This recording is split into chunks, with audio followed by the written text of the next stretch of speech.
Bonjour à tous. Dans cette vidéo, on va s'intéresser à l'impression 3D et plus particulièrement à cette imprimante, la Anet E10. Cette imprimante que j'ai commandée donc par le biais d'un vendeur eBay. Je l'ai commandée dimanche et elle est arrivée aujourd'hui vendredi, soit moins d'une semaine, ce qui est assez rare. J'ai préféré la commander directement en Allemagne plutôt que sur un site du type Gearbest, AliExpress ou autre, de sites chinois. L'avantage, c'est que sur ce type d'article, on est souvent à environ 3 semaines à 1 mois et demi d'attente pour recevoir son article, alors que là, le fait de l'avoir commandé par un vendeur qui était déjà en Europe, donc Union Européenne, le colis m'est parvenu en 4 jours. Donc on va passer à l'unboxing de cette imprimante et au montage de celle-ci. Vous allez voir que c'est très rapide, environ une demi-heure en moyenne pour monter cette imprimante. Et puis on va voir, il y a quelques petites modifications à faire dès le départ. Tourner les moteurs en général, puisque sur pas mal de forums ils expliquent cette manipulation. Les moteurs sont montés avec les prises qui passent vraiment très proche du chariot de l'axe Y. Et donc il y a un risque d'arrachement des fils par le chariot. Voilà. Donc on va passer au déballage et puis au montage. On se retrouve tout de suite.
Voilà. Donc au final, le déballage et le montage est terminé. J'ai fait les premiers essais. Donc j'ai réalisé 2 pièces. Une sortie du carton, on va dire, avec aucun réglage dans Cura. D'ailleurs, je ne l'ai pas imprimé avec Cura, je l'ai imprimé avec Crépiteur Host. Voilà la pièce. Très grossière, très moche. Rien à dire d'autre, c'est de la merde. Hein. Par contre, une fois qu'on a fait les réglages dans le logiciel Cura, on a une notice fournie avec sur les cartes SD qui donne de bons conseils pour apprendre à mieux régler son imprimante dès le départ. On obtient quelque chose de vraiment très sympa. Voilà le rendu avec des réglages en 0,2 pour la précision et puis un remplissage de 50% parce que je voulais quelque chose d'assez solide. La pièce est vraiment agréable. Je sais pas si on va bien voir, voilà. Mais le fini est vraiment, vraiment presque lisse. On a quand même un petit peu, on sent les petites couches, mais avec l'ongle. Mais c'est vraiment quelque chose de qualitatif. Et avec une imprimante, ça c'est la deuxième impression seulement, hein. Donc il y a encore des améliorations à faire, bien sûr. Mais c'est plutôt pas mal. En termes de réglage et de modification, j'ai pas eu à bouger les moteurs. Parce que je pense que le vendeur qui m'a vendu la machine avait déjà fait ces modifications là. Donc les moteurs étaient tournés vers l'arrière au niveau des connecteurs. J'ai pas eu besoin de les bouger pour les axes Z. J'ai modifié la longueur ici parce que ça me plaisait pas que ça serpente autour du cadre. Donc j'ai coupé le téflon de manière à ce qu'il puisse arriver jusque là. Et pour moi c'est largement suffisant. Au niveau modification que je prévois, la classique tension ici qui est pas terrible. L'outil pour tendre la courroie. On retrouve des modèles prédessinés et très efficaces.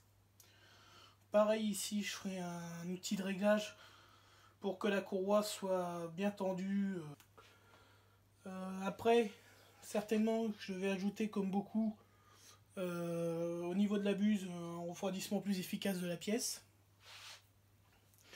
Je changerai les ventilateurs 40 mm par des Noctua.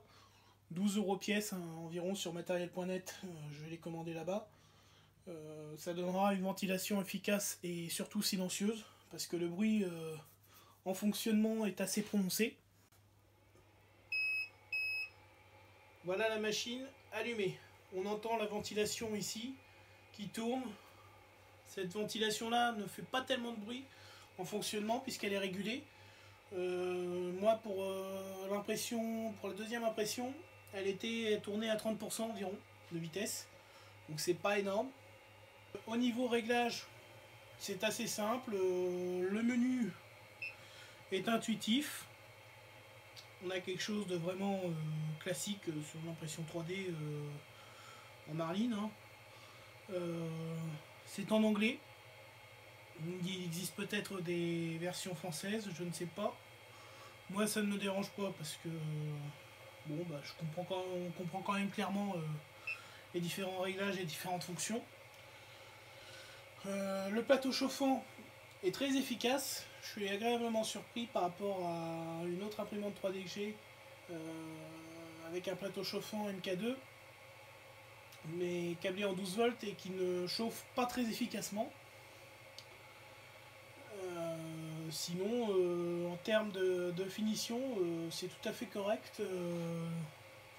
J'ai pas de visserie abîmée. Ils fournissent une buse de remplacement et un bloc de chauffe. Donc c'est plutôt pas mal. Au niveau câblage, c'est très propre. C'est très agréable à câbler. C'est vraiment quelque chose de très sympa. Et puis, ben, pour conclure, je trouve que c'est une excellente imprimante pour le prix payé, 298 € livré, frais de port inclus. Je pense qu'on peut difficilement faire mieux. Bon, Annette est spécialiste des imprimantes bas coût, mais toutefois efficaces. Et je pense qu'ils ont une fois de plus bien réussi leur coup. C'est une imprimante que je recommanderais, même pour les débutants, ce que je suis. Je vous souhaite une excellente journée à tous et merci d'avoir visionné la vidéo. N'oubliez pas un petit pouce bleu et un remerciement, ça fait toujours plaisir. Et abonnez-vous à la chaîne pour d'autres vidéos.